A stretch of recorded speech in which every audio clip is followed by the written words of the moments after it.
Now, for more about all of the news coming out of Iran tonight, we are joined by Susanne DiMaggio. For a 5-year period, she was in charge of an informal program that brought together American and Iranian policy experts and scholars to foster better relations between the two countries.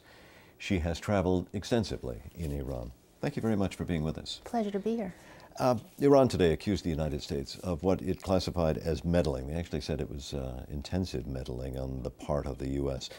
What's the significance of this? Why should we care?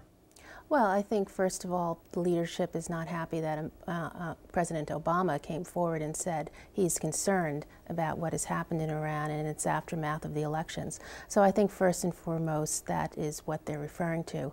Also, if you recall, when President Obama was elected, President Ahmadinejad sent him a letter of congratulations immediately after his election.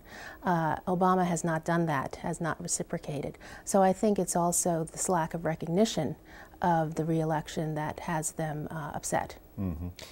Do you think there's an attempt to try to associate the United States with the opposition party here, to sort of demonize them this way? Yes, and if you see some of the statements coming out of Iran, the official statements, they do mention foreign elements influencing some of the protests and demonstrations on the ground. So I think there are probably some within the government now who would like to make that connection even stronger. Americans have been following this story very intensely, very closely. And I'm wondering whether, many Americans might see this as real revolution on the streets of Iran. Is it revolution, or is it that the people there are demanding certain reforms within the government they have? Yes, I would put it more in the category of reforms. The demonstrators are not there as pro-Mousavi demonstrators necessarily. After all, he is a former prime minister.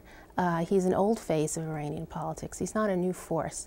I think what they are after is more democratic reform of the current government, not a complete overhaul. They're not calling for a removal of the Islamic system of government. I think they just want a more participatory form of government where their votes count. Do you think that the government has gotten better over the past couple of days of restricting the video, the reports, all of this material coming outside of Iran?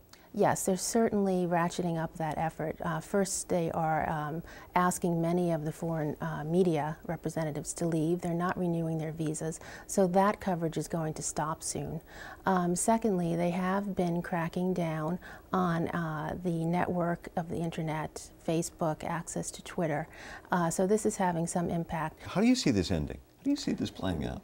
Well, I'm a little pessimistic, I must say, because when the Supreme Leader offered a partial recount of the vote, I think that was an extraordinary concession. And I don't see him wanting to go beyond that, because after all, it would be an admission of defeat. So what I think will happen is that the crackdown will continue. I'm afraid it may get even bloodier, and eventually the use of force will probably be used in a greater extent than it is now. Susanne DiMaggio, thank you very much for talking with us. You're welcome.